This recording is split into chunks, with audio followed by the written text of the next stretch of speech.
আসসালামু আলাইকুম। আজ আমি আপনাদের জন্য ক্রিম ফ্রুট টার্ট বানানোর রেসিপি নিয়ে এসেছি। আমি অল্প করে বানাচ্ছি, আপনারা এই পরিমাণগুলোই ডাবল করে করে বেশি করে বানিয়ে নিতে। প্রথমে আমি ক্রিমটা বানিয়ে নিচ্ছি, সেজন্য এখানে 1 কাপের চাইতে একটু বেশি মিল্ক নিয়ে নিলাম। এখানে আমি হোল মিল্কটা নিয়েছি। এখন এর সাথে 1 টিস্পুন ভ্যানিলা এক্সট্রা দিয়ে দিলাম। একটা বলক শুধু নিয়ে আসব। একটা বলক আসলে চুলোর জালটা আমি নিভিয়ে দেব। বলক আসতে আসতে আমি একটা বাটিতে নিয়ে নিচ্ছি 2 মুরগি ডিমের কুসুম, দিয়ে দিচ্ছি 1 টেবিলস্পুন পরিমাপ কর্নফ্লাওয়ার, দিয়ে দিচ্ছি 1.5 টেবিলস্পুন পরিমাপ চিনি।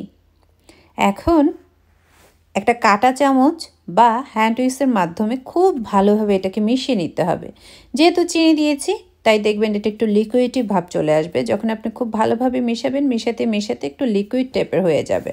দুধে বলক চলে আসছে, সেই বলক তোলার দুধটা এখন আমি এই বাটির মধ্যে অল্প অল্প করে দিব আর সাথে সাথে নাড়তে থাকবো। নাড়তে নাড়তে পুরো দুধটার সাথে এই ডিমের মিশ্রণটা মিশিয়ে নিতে হবে। দুধ আর ডিমের মিশ্রণটা মেশানো হয়ে গেল। এখন আমি সবটুকু মিশ্রণ চুলোর উপরে দিয়ে জাল দিয়ে এটাকে ঘন করে নেব। ক্রিম বানানোর জন্য আমি এই প্রসেসে ক্রিমটা বানাচ্ছি। আপনারা চাইলে দুধের সাথে কাস্টার্ড পাউডার মিশিয়েও আপনারা এই ক্রিমটা কিন্তু বানিয়ে নিতে পারবেন। এই সময়টায় চুলোর জালটা কিন্তু কমানো থাকবে, কারণ বলক আসার সাথে সাথে এটা কিন্তু একদম ঘন হয়ে যাবে, কারণ এখানে কর্নফ্লাওয়ার দেওয়া হচ্ছে সেজন্য। তো নাড়াচাড়ার মধ্যেই কিন্তু এই সময়টা রাখতে হবে। নাড়তে নাড়তে যখন দেখবেন যে ঘন হয়ে আসছে, ঠিক তখনই চুলোর জালটা সাথে সাথে নিভিয়ে দিতে হবে। বেশি ঘন হয়ে গেলে কিন্তু ক্রিমটা শক্ত শক্ত হয়ে যাবে। এই সময়টাই আমি নামিয়ে নেব। আমি একটা বাটিতে 1 টেবিলস্পুন পরিমাপ বাটার নিয়ে নিলাম। এখানে আমি আনসল্টেড বাটারটা নিয়েছি। তো এখন এর সাথে আমি ক্রিমটা একটু ছেঁকে দিচ্ছি, কারণ অনেক লাম্পস থাকে। তো এভাবে যদি একটু ছেঁকে নেন তাহলে কিন্তু ক্রিমটা দেখবেন খুব স্মুথ হবে। ক্রিমটা রেডি হয়ে গেল। এখন আমি খুব ভালোভাবে একটু বাটারের সাথে মিশিয়ে সেট করার জন্য নর্মাল ফ্রিজে রেখে দিব। এখন ক্লিন ফিল্ম দিয়ে ঢেকে রেখে দিচ্ছি এবং এটাকে ঠিক এভাবে ক্রিমের সাথে লাগিয়ে দিবেন, তাহলে এই ক্রিমটার মধ্যে ওপরে আর একটা সর পড়তে পারবে না। ঠিক এভাবে বাতাস যেন না যায়, এভাবে ঢেকে আমি নর্মাল ফ্রিজে রেখে দিচ্ছি। ক্রিমটা রেডি হয়ে গেল। এখন যে টার্ট থাকে সেটা বানিয়ে নিচ্ছি। একটু বিস্কিট টাইপের হবে। তো আমি এখানে দিয়ে দিলাম 1/2 কাপ পরিমাপ বাটার। এখানে আনসল্টেড বাটারটা নিয়েছি এবং রুম টেম্পারেচারে বাটারটা থাকতে হবে। দিয়ে দিলাম 1 টিস্পুন পরিমাপ ভ্যানিলা এসেন্স। এখন এর সাথে আমি দিয়ে দিব 1/2 কাপের চাইতে কম আইসিং সুগার। আপনারা এখানে চিনিটাও দিয়ে দিতে পারবেন, তবে বেশিক্ষণ বিট করতে হবে, চিনিটা যেন ভালোভাবে গলে সেজন্য। তো আইসিং সুগারটা দিলে খুব বেশিক্ষণ বিট করার দরকার হয় না। তো এখন আমি একটা বিটারের সাহায্যে বিট করে নিচ্ছি। একটা ডিম দেওয়ার পর আবার 2-3 সেকেন্ড বিট করে নেব।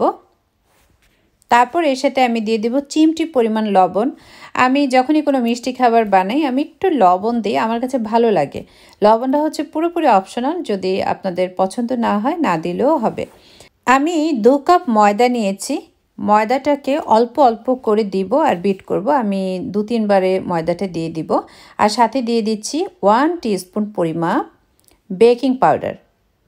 এখন আমি বিট করে নিচ্ছি। একসাথে ময়দাটা দিলে সমস্যা হয় কি, যখন বিট করবেন তখন দেখবেন একদম পাউডারের মতো চারিদিক ছড়িয়ে যাচ্ছে, আর অল্প অল্প করে দিলে খুব সুন্দর মিশে যায়। সব কিছু বিট করা হয়ে গেল। এই মিশ্রণটা কিন্তু নরম হবে। নরম হলে ভয় পাওয়ার কিছু নেই, এটা আবার শক্ত হয়ে যাবে। তাই এই অবস্থাতেই আমি কি করব, একটা ক্লিন ফ্লেমের মধ্যে রেখে ঠিক এভাবে চারিদিকটা কভার করে আমি নর্মাল ফ্রিজে রেখে দিব 2 ঘন্টার জন্য। 2 ঘন্টা যদি আপনারা এটা রাখেন তাহলে এটা খুব সুন্দর সেট হয়। রেখে দিচ্ছি নর্মাল ফ্রিজে। 2 ঘন্টা পর আমি নর্মাল ফ্রিজ থেকে বের করে নিলাম। দেখেন এখন কিন্তু অনেকখানি শক্ত হয়ে গেছে, খুবই শক্ত। তো এখন আমি এটাকে কেটে দেখাচ্ছি ভেতরটা কেমন হয়েছে। এখন আমি এই খামিরটাকে 2-3 মিনিট একটু হাত দিয়ে ময়ান করে নেব। খুব বেশিক্ষণ কিন্তু ময়ান করা যাবে না, তাহলে সেই আগের মতো নরম হয়ে যাবে। যেহেতু এটার সাথে বাটার আছে, তাই 2-3 মিনিট জাস্ট একটু ঠিক এভাবে ময়ান করতে হবে। এখন আমার একটা বড় রুটির মতো বানাতে হবে, সেজন্য আমি চারিপাশে একটু ময়দা ছিটিয়ে তারপর রুটিটা বানিয়ে নিচ্ছি। আর রুটিটা আমরা নর্মাল যে কুকি বানাই ঠিক সেই টাইপের এটার থিকনেসটা হবে। আমি আপনাদের দেখিয়ে দিচ্ছি রুটিটা বেলার পর এটা কতটুকু আমি মোটা রেখেছি। রুটিটা বেলা হয়ে গেছে, এখন আমি একটা কুকি কাটার দিয়ে কেটে নেব এবং এই ডিজাইনের কুকি কাটারটাই কিন্তু নিতে হবে। এখন আমি এগুলো সেট করে নেব, সেজন্য আমার কাপকেকের মল্ট লাগবে। আমি এখানে ছোট সাইজের কাপকেকের মল্টগুলো নিয়েছি। আমি দুটো দুটো করে নেব, তারপর একটা একটা করে সেট করে দেব। আর ওভেন আমি কিন্তু আরও 10 মিনিট আগে অন করে রেখেছি, অর্থাৎ ওভেনটা প্রিহিট করা থাকতে হবে। ঠিক এভাবে আমি প্রত্যেকটা এভাবে সেট করে নেব। তারপর এর উপরে টুথপিক দিয়ে ছিদ্র ছিদ্র করে দেব, কারণ দেখবেন ওভেনে আমরা কিছু দিলে একটু ফুলে যায়। যদি আপনি টুথপিক দিয়ে একটু ছিদ্র ছিদ্র করে দেন তাহলে এটা ফুলবে না, বাটির মতো খুব সুন্দর একটা শেপে হয়ে যাবে।